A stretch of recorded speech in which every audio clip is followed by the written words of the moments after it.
Kayak aku dulu sekolah minggu main-main aja. Aduh, ma ampun ya. Nggak tahu aku.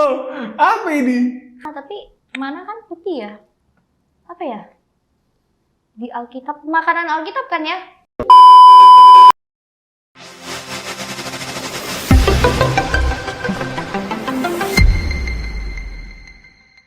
Hai. Hai. Kali ini kita akan bermain yang namanya Food Story Challenge. Nah, artinya kita akan menyajikan beberapa makanan yang terdapat di dalam Alkitab.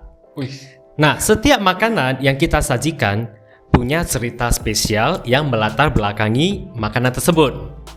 Jadi, tugas kamu adalah menebak dengan tepat apa makanannya dan kira-kira kamu bisa ceritakan nggak cerita di balik makanan itu.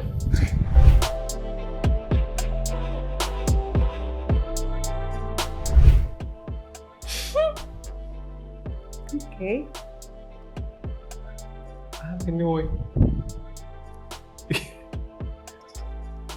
Bukan kodok kan? Ini apa ya? Kata ya? Burung puyuh. Ah, bebek. Iya nggak sih? Oke, itu adalah burung puyuh. Oh, Baru pertama kali sih. Oke, menurut kamu rasanya gimana? Biasa aja sih sebenarnya, cuman kayak geli gitu loh. Kayak biasa kan makan ayam, kodok oke lah ya. Tapi burung kayak ya baru pertama kali sih. It's like chicken, ordinary chicken. kayak bebek.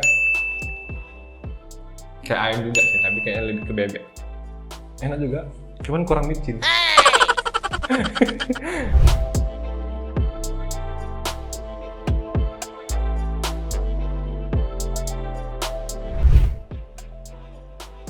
Oh, madu. Madu. Madu. Cerita soal burung puyuh. Pada zaman Israel di padang gurun, Tuhan itu memelihara umatnya dengan cara menyediakan makanan. Nah, Tuhan menyediakan roti mana dan burung puyuh. Oke, kamu tahu nggak roti mana itu gimana? Ini apa yang namanya yang dijual di India itu? Nggak sih? Roti cane, nggak sih? Yang putih-putih, yang bulat gitu. Ya nggak sih, kayak bakpao. Kalau di luar tuh kayak bakpao tapi yang penyet. Iya, mana dan burung puyuh yang pas Israel di bawah Tuhan 10 tahun lamanya mengelilingi sebelum masuk tanah Kanaan, tanah perjanjian. Mereka dikasih pagi itu mana, malam itu burung puyuh. Ya nggak sih? Bener kan? Pasti bener dong. Ya nggak sih? Kayaknya kurang baca Alkitab. Lupa, kayaknya pernah dengar. Lupa. Aduh, ketahuan aku sama aku yang nanti buruk kali. Burung puyuh itu di Alkitab kejadiannya cuma sekali, ya, yaitu ketika orang Israel itu keluar dari Mesir dan mereka diberikan atau dipelihara oleh Tuhan melalui turunnya mana pertama kali, tapi mereka akhirnya menggerutu lagi minta daging karena roti aja nggak cukup bagi mereka. Akhirnya Tuhan mengirimkan burung-burung puyuh yang akhirnya mereka ambil, mereka bisa nikmati sebagai daging, ya. Jadi itu bagian dari pemeliharaan Tuhan. Right. Kamu masih ingat gak dengan satu tokoh Alkitab yang makanannya belalang dan madu? Nabi Elia. Kalau madu itu yang si Simpson kan? Ya, yang sebelum dia ke kota apa sih yang mau cari Delila itu kan dia ada koyak harimau, terus singa. Abis itu setelah dia balik dari kota mau pulang itu singanya udah penuh dengan madu, udah penuh dengan madu. Bener nggak sih madu? Sama satu lagi kayaknya itu ya, Yohanes Pembaptis kayaknya juga ada madu. Ya nggak sih? Kayaknya ya deh. Mana merupakan makanan yang menopang orang Israel dalam pengembaraan mereka di padang gurun. Mana itu berwarna putih dan mempunyai rasa manis seperti kue madu. Nah, namun ada juga sumber yang mengatakan bahwa roti mana itu tawar sehingga menyebabkan orang-orang Israel itu mengeluh selama di padang gurun. Orang Israel itu mengincar suatu tempat yang kaya akan susu dan madu pada saat di tanah Kanaan. Ingat. Ya kan? Nah, dikatakan bahwa penduduk daerah itu berperawakan besar. Bisa saja karena makanan yang mengandung gizi dan protein tinggi membuat tubuh yang sehat dan perawakan mereka gagah. Nah, dalam perjanjian baru juga disebut Yohanes yang berperawakan besar menyukai makanan belalang dan madu. Nah, itu kenapa hari ini kita cobain madu.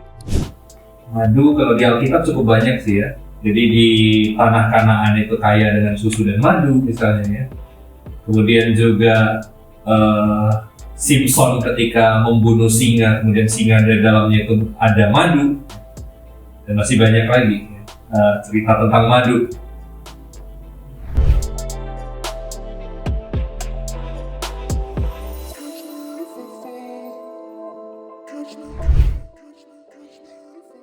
Kamu tahu itu adalah makanan apa? Kayak roti cane. Nah ini dia. Ini kan, ini roti. Bisa nggak sih dipegang? Iya kan, roti cane nih. Lo roti mana tadi weh? Iya nggak sih? Yang di padang gurun, terus mereka itu ke berapa lama ya? 40 hari, 40 malam. Terus yang Tuhan turunkan roti mana? Tuhan turunkan mana? 5 roti 2 ikan. Iya nggak sih? 5 roti 2 ikan. Yang perumpamaan yang ada anak kecil bawa roti sama ikan terus dibagi-bagiin masih sisa 12 bakul. Ya, 12 bakul. Saya sedikit bercerita. Kamu masih ingat nggak kisah seorang janda di Sarfat di kitab Raja-Raja pasal 17 ayat 7-24? Nah, jadi ceritanya itu dalam perjanjian lama, kisah tentang janda Sarfat memberi roti terakhirnya kepada Nabi Elia. Nah, kutipannya gini, janganlah takut, pulanglah, buatlah seperti yang engkau katakan. Tetapi buatlah lebih dahulu bagiku sepotong roti bundar kecil daripadanya dan bawalah kepadaku. Kemudian barulah kau buat bagimu dan bagi anakmu. Nah, terus janda yang baik hati itu masih belum mengetahui sebenarnya bahwa tamunya itu adalah seorang Nabi Allah. Nah, ia hanya mengetahui bahwa orang asing itu kelaparan dan membutuhkan pertolongan. Nah, terakhir Nabi Elia pun tinggal di rumah si janda untuk beberapa waktu lamanya. Nah, ada kutipan lain isinya seperti ini. Tepung dalam tempayan itu tidak akan habis dan minyak dalam buli-buli itu tidak berkurang seperti firman Tuhan. Nah, di sinilah terlihat rencana Tuhan itu terlaksana atas diri si janda dan anaknya yang sakit keras dan hampir mati. Elia kembali berseru kepada Allah dan anak itu pun menjadi sembuh. Harusnya lebih mengarah kepada ini kali ya, roti tidak beragi gitu. Jadi orang-orang Israel itu ketika dipanggil keluar dari Mesir, ya mereka disuruh untuk makan roti tidak beragi dan juga sayur pahit, ya, untuk mengingat bahwa mereka itu dipanggil dengan boleh dikatakan buru-buru gitu. Jadi nggak sempat lagi untuk membuat roti yang beragi, menunggu rotinya ngembang dulu, tapi roti yang beragi ya, roti yang tidak beragi ya, roti yang buru-buru dibuat. Dan juga sayur pahit juga menggambarkan bagaimana keadaan mereka yang dulunya pahit ditarik keluar dari Mesir oleh Tuhan, ya, dan mereka mengingat terus akan pahitnya kehidupan di sana, namun juga sekaligus mengingat kebaikan Tuhan di situ, ya. Dan juga di dalam peristiwa itu ya yang diingat sebagai Paskah, ya. Di situ juga akhirnya dilakukanlah oleh Tuhan Yesus perjamuan terakhir dengan roti tidak beragi, dan domba Paskahnya adalah Yesus sendiri. Ya, latar belakang dari roti tidak beragi diingat sebagai Paskah, ya. Di situ juga akhirnya dilakukanlah oleh Tuhan Yesus perjamuan terakhir dengan roti tidak beragi, dan domba Paskahnya adalah Yesus sendiri. Ya, latar belakang dari roti tidak beragi.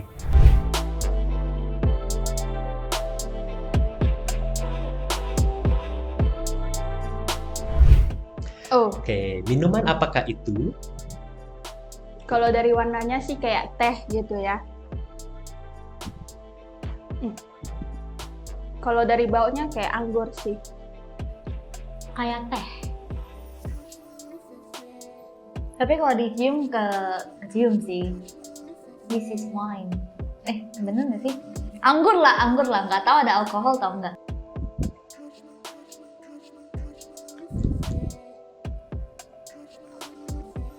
Iya, anggur kayaknya.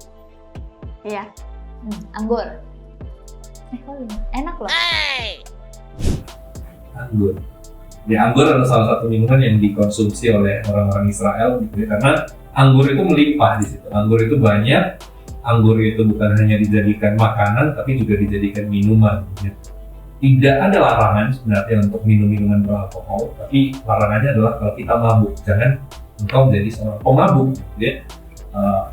Karena itu kita boleh minum minuman beralkohol, tapi benar-benar dengan sadar seberapa paham sih kita dengan kadar toleransi alkohol kita gitu ya.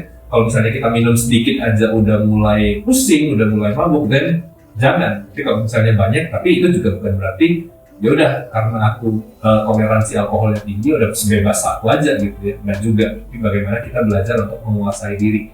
Karena di Alkitab juga mengajarkan kita itu perlu untuk berada di dalam penguasaan diri, dan itu jadi satu perbandingan juga antara mabuk oleh anggur dengan dipenuhi oleh Roh Kudus. Ya, mabuk oleh anggur itu identik dengan ketidakteraturan, identik dengan kehilangan kesadaran, kehilangan penguasaan diri, sedangkan dipenuhi Roh Kudus itu karena kontras dengan mabuk oleh anggur tadi, ya berarti hidup di dalam keteraturan, hidup di dalam penguasaan diri, itu perbedaannya. Jadi saya yakin gitu ya, gereja mula-mula ketika mereka minum anggur sekalipun itu beralkohol, mereka pun tetap minum dengan tanggung jawab, dengan penguasaan diri, karena mereka juga dikuasai oleh Roh Kudus. Kalau anggur kepikirannya itu yang di pesta pernikahan, terus yang Tuhan Yesus mengubah air menjadi anggur gitu. Yesus mengubah air menjadi anggur. Nggak sih? Peristiwa Tuhan mengubah air menjadi anggur itu itu adalah mujizat pertamanya Tuhan Yesus, atau mujizat pertamanya Yesus di pesta pernikahan di Kana. Oke, nah mujizat Yesus yang pertama ini membuat anggur dengan kualitas terbaik yang pernah ada. Nah, kualitas anggur itu bahkan membuat sang tuan rumah takjub. Nah, mujizat itu juga membuat murid-muridnya terkesan dengan kemampuan ilahi yang ada dalam diri Yesus, sehingga mereka semakin percaya untuk mengikuti Dia. Nah, sebenarnya kamu tahu nggak, anggur itu sering menjadi komoditi makanan yang banyak disebutkan dan merupakan nilai yang berharga dalam Alkitab. Tuhan itu pasti ada, Tuhan itu pasti menyediakan sih. Mujizat itu nyata, sebab Tuhan memelihara dan menjaga. Asik. Kenapa burung puyuh itu ada? Karena untuk memelihara mereka. Karena mereka bosen makan mana. Iya. Oke, Iya. Tuhan menyediakan. Oke, susu dan madu di tanah Kanaan. Makmur. Tuhan menyediakan, benar ya? Oke, roti tak beragi. Tuhan menyediakan. Untuk cerita janda di Sarfat dan juga 5 roti 2 ikan. Tuhan menyediakan. Terakhir, anggur. Oke. Nah, jadi dari semuanya itu, kamu merasa nggak Tuhan itu benar-benar memelihara kamu? Ada sih. Pas udah dikaitin baru, wow. Ternyata it's amazing. Enggak sih, buktinya ini masih pok-pok. No, never. Karena dari ini ya, sebenarnya kalau diingatkan, karena manusia itu kadang suka lupa ya. Nah, padahal di Alkitab tuh udah bilang kesusahan sehari cukup dipikirkan untuk sehari. Terus burung aja nggak dikasih makan, bunga aja nggak dikasih pokoknya nggak dipelihara, tapi tetap Tuhan pelihara. Tuh burungnya. Lupa ayatnya, pokoknya intinya kita tuh nggak usah khawatir karena burung sama bunga aja tuh dipelihara, apalagi kita gitu. Jadi dari dulu sih memang nggak pernah khawatir ya. Cara soal makanan ya di Alkitab ada banyak sekali jenis makanan gitu ya. Dan yang menjadi pertanyaannya adalah bagaimana kita bersikap terhadap makanan dan bagaimana kita melihat the food itself gitu ya. Apakah sebagai makanan saja atau itu sebagai sesuatu yang bisa membawa kita lebih dekat atau justru sebaliknya lebih jauh daripada Tuhan ya. Mazmur 23 satu bagian Alkitab yang saya yakin kita sering baca gitu ya, sering dengar ya, Tuhan adalah gembalaku, takkan kekurangan aku.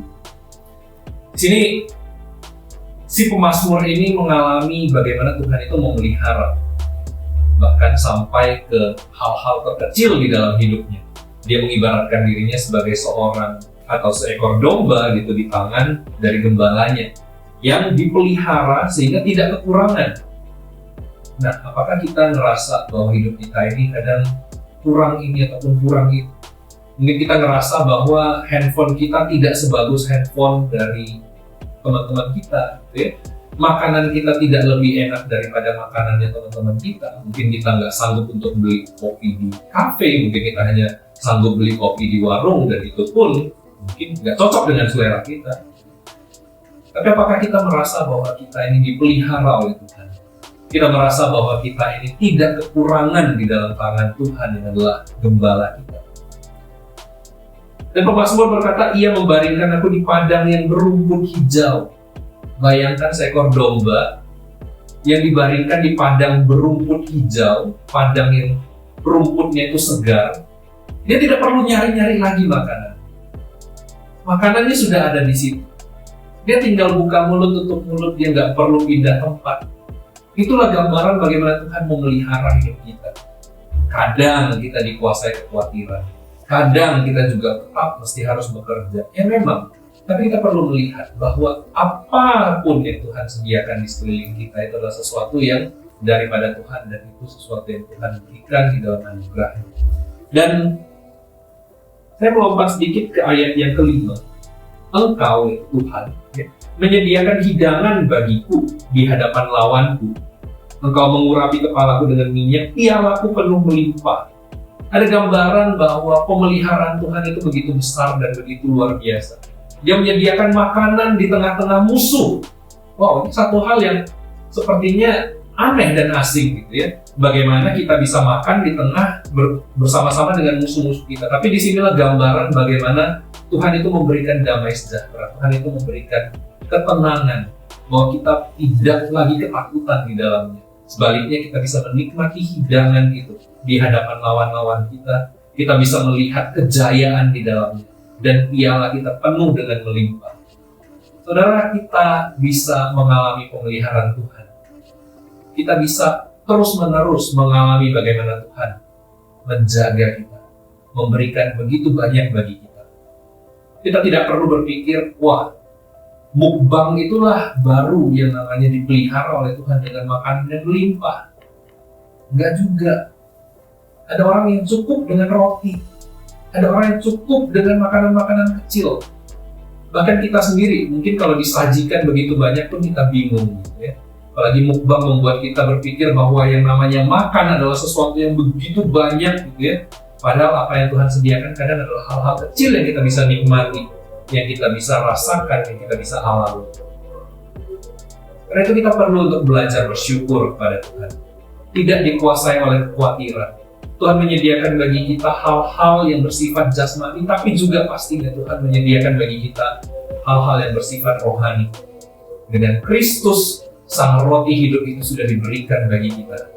Maka keselamatan kita sudah bisa miliki. Dan bukan hanya itu, Roh Kudus itu juga ada di dalam hidup kita, yang menyediakan bagi kita kekuatan serta penghiburan setiap waktu. Bukankah itu juga penyertaan Tuhan? Bukankah itu juga sudah disediakan oleh Tuhan buat kita? Karena itu, buat apa sih kita khawatir? Buat apa kita terus memikirkan, waduh nanti mau makan apa, nanti mau minum apa? Kekhawatiran kita tidak akan menambah umur kita. Kekhawatiran kita tidak akan membuat tiba-tiba ada ojek online langsung kirim makanan buat kita. Tapi ketika kita bersyukur kepada Tuhan dan menikmati berkat Tuhan, kadang Tuhan bisa sediakan dengan cara-cara yang ajaib. Saya mau ceritakan sedikit kesaksian pengalaman saya. Ketika saya satu sore gitu ya, lagi mengendarai mobil dan di radio sedang ngomongin soal makanan gitu ya. Tiba-tiba di kepala saya terlintas satu jenis makanan yang mungkin sederhana, martabak gitu. Sebuah martabak yang saya pikir wow gitu ya, nikmat martabak kacang gitu ya, favorit saya gitu. Dan ketika saya jalan di perjalanan itu belok di Merdeka Walk, saya bilang, waduh, makan martabak enak ya. Itu dalam kondisi saya lagi nyetir sendirian.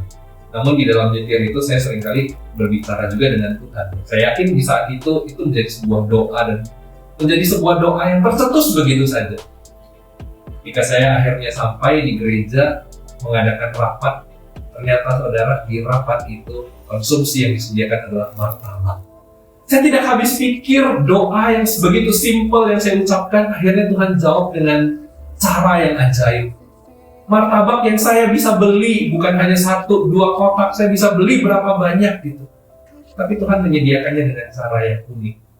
Dan itu membuat saya bersyukur dan terus melihat bagaimana Tuhan begitu baik memelihara.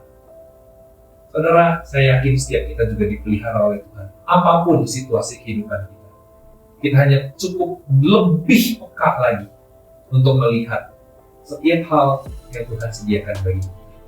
Karena itu, mari belajar untuk melihat apa yang Tuhan sediakan bagi kita. Dan percayalah, kita tidak akan kekurangan apapun. Puji Tuhan. Halo teman-teman, jangan lupa untuk like, komen, dan subscribe di YouTube channel Dogmapedia. Ingat ya, jangan lupa komen, like, dan subscribe. Dan kalian harus saksikan video-video yang ada di dalam YouTube channel tersebut. Kalian akan menikmati dan harus nonton. See you!